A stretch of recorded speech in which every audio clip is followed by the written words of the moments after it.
watching the NIBC series on ESPN. From the always beautiful backdrop that is Salt Lake City, it is the final day of the Five for the Fight showcase. Some of the very best teams and players from across the country are here in Utah, and we've got another top 5 showdown with number 2 AZ Compass and number 4 Sunrise Christian.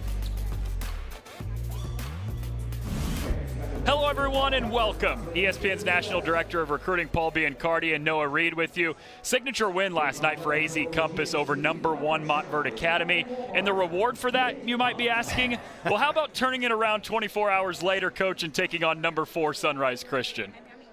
There's so much on the line in tonight's game. If AZ Compass can win, it's back-to-back wins against top 5 programs. For Sunrise Christian, it's a chance to bounce back after a loss last night and take down the team that beat number 1. These are the type of matchups that make the NIBC special. Well, last night it was a lot of balance. 7 made threes for AZ Compass on the offensive end, Coach. They shot 43% from 3. They only took 16 threes. As you said, they made 7. They come out smoking in this game from behind the arc. But it was their defense that was so impressive. Pressuring the ball, weak side help, stepping in to take charges. They forced Montford into 17 turnovers. They were excellent on defense all game long. And scored 17 points off of those 17 turnovers as well. The team they've got tonight, it's our first look at Sunrise Christian this year, who's number 4 in the country. And they've also got 4 guys who are ranked in this year's senior class top 100, Coach. Yes, keep an eye on Layden Blocker. That young man is a downhill driver. One of the best athletes in the guard position in the class. He can get to the rim and go coast to coast in a moment's notice. He's committed to play for Eric Musselman at Arkansas. We'll touch on him as well as a lot of other guys tonight for Sunrise Christian. And off we go here from Pleasant Grove, Utah on the final day of the Five for the Fight showcase. 2 top 5 teams in the country. Number 2 AZ Compass knocked off number 1 Montverde yesterday.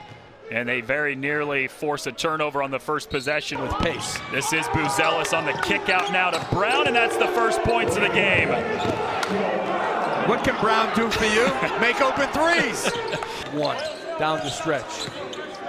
Give American Fork some credit for winning the game, but we turned it over, gave up some offensive rebounds, and missed some free throws. And Scotty Middleton was not even a half version of himself. Yeah, only played 14 minutes last night in that loss because of the groin injury, and that's Buzelis, who you just touched on a little bit ago, Coach, who's got to be big tonight. He's the ultimate mismatch in the high school game. Not real physical, but tons of finesse. Trayvon Griffith, who got AZ Compass on the board last possession, and off the steal, can't be laid in by Zayden High. Griffith got the bounce, and after leading the team with 12 last night, he's got the first 4 tonight for the Dragons. High-level energy. He was the catalyst last night, got them going in many ways. Came off the bench for 12 points, 5 rebounds. And East Elite had a chance to see him at a couple of camps, and he really stood out.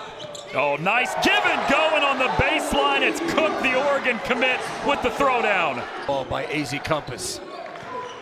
It's a slow start offensively, but both offenses have picked up, and Michael Brown with another 3.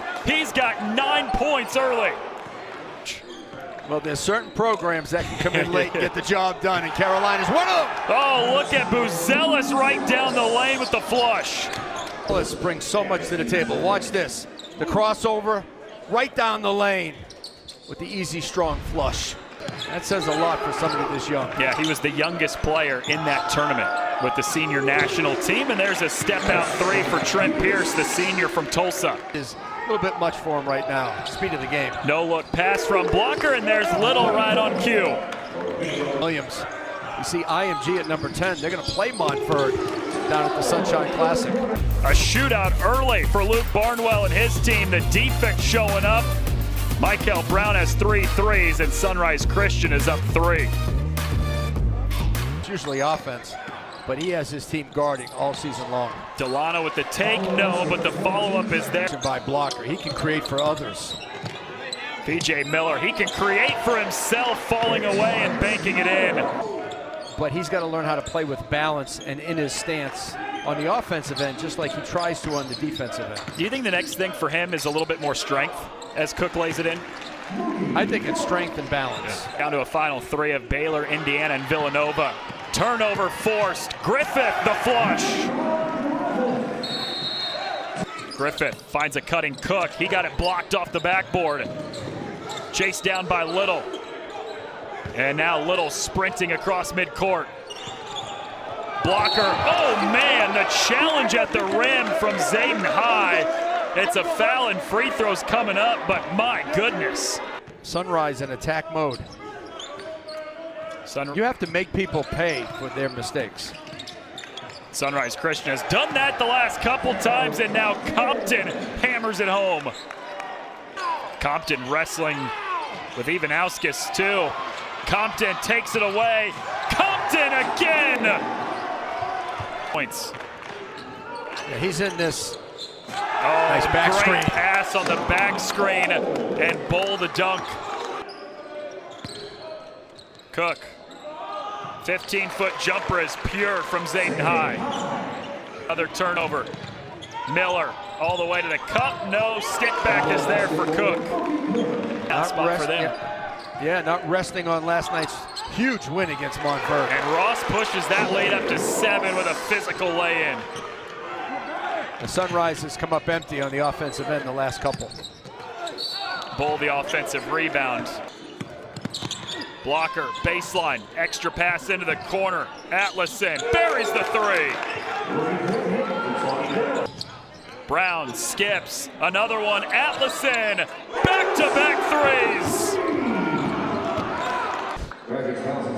Watch the ball movement. Brown with the skip to the corner. Leighton Blocker makes one more. A lot of guys would have took the shot where Leighton Blocker caught it or tried to drive it. What did he do? Found his open teammate for one more. Little does the same thing. Kept AZ Compass Prep from attacking the basket. The zone defense, then they capitalized on offense. They made some beautiful penetration and kicks, some ball screen drives. Ross, good ball movement here for AZ. Whipped inside to Ross on a pretty pass from Cook.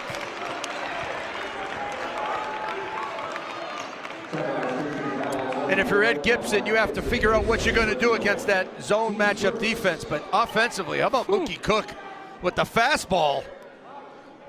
And that's what he does. He just brings versatility to the offensive end for a couple of passes. They have rules that take it from zone to man. Cook on a great inbounds play, banks it in, and AZ Compass is up 2.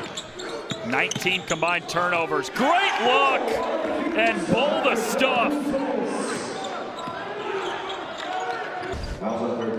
Manas Buzelis has this ability.